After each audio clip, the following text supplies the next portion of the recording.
Oh, hi there. Didn't notice you were there. Welcome to another xanVu tutorial. I'm just finishing up a picture of what I'm not doing. I'm not smiling right now because, yet again, this isn't the first time I do this tutorial. It looks like I'm gonna be using a free screen recorder this time. If it works, I will make a donation to these guys most likely, because they're freaking awesome if it works. Anyways, let's get to the tutorial. So I noticed that people have been making montages, and lately some stuff just isn't right. People make a few mistakes. I'm here to help them. So, first thing that you're going to want to do is, of course, get your video clips and put them in Vegas. Now, for the basics, yeah, let's go over the basics too. We got time. I'll make this into a two-part video, so you guys can learn a lot more this week than you did last week.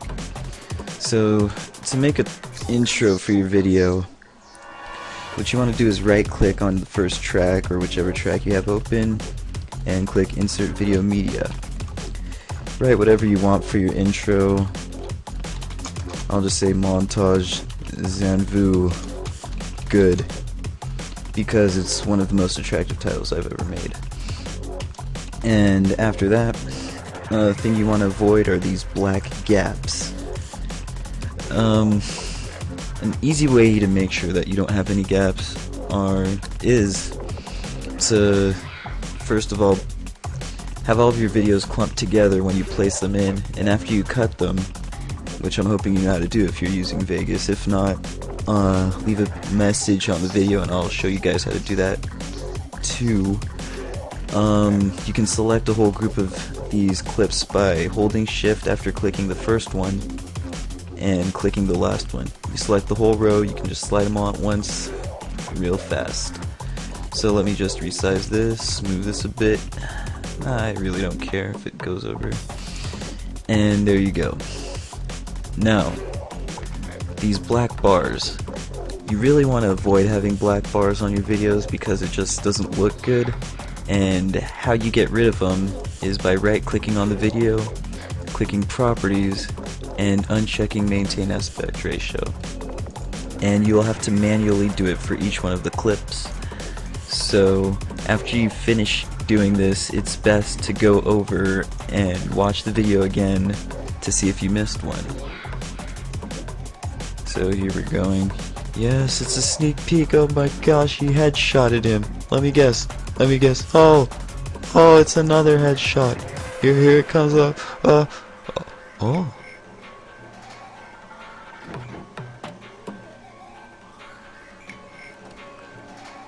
Two misses. Oh, that's terrible.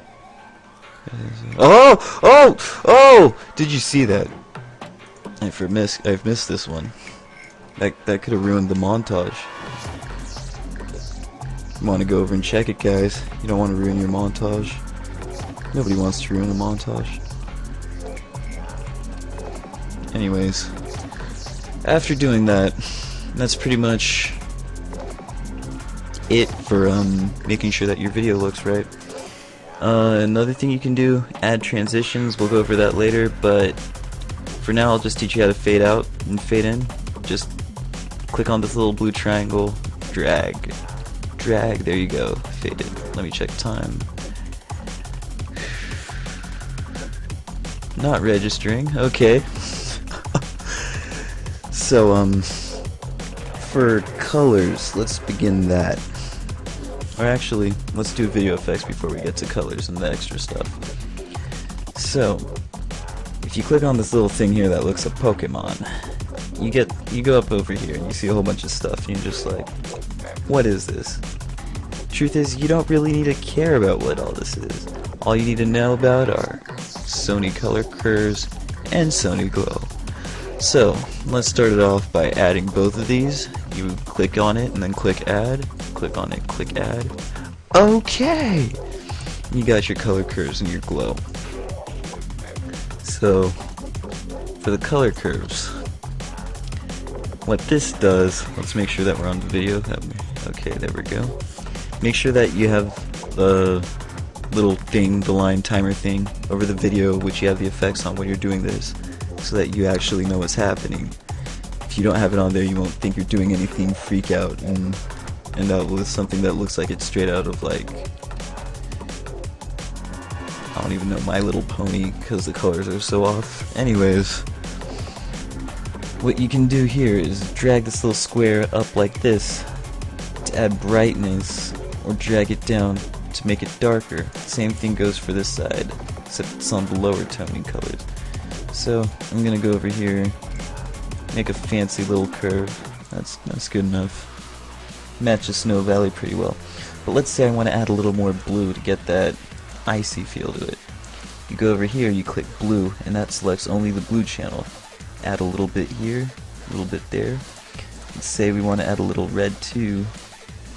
Maybe add a little bit of the green deeper on. Whoa, that's not green, that's blue. There we go.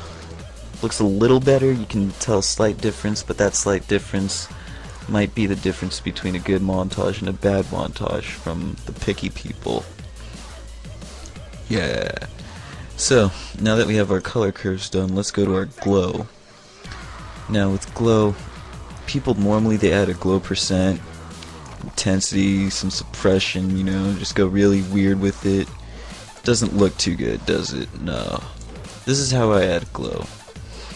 I go to intensity and I add less than 1 to intensity depending on the map. Since it's snow and there's already a ton of white, I'll go ahead and add 0.455. And I leave the glow white, but if you want, you can make the glow blue, slightly yellow if you like that piss look. I like to keep it straight. Just leave it there. And now, since I might be running, yeah, I'm starting to get low on time.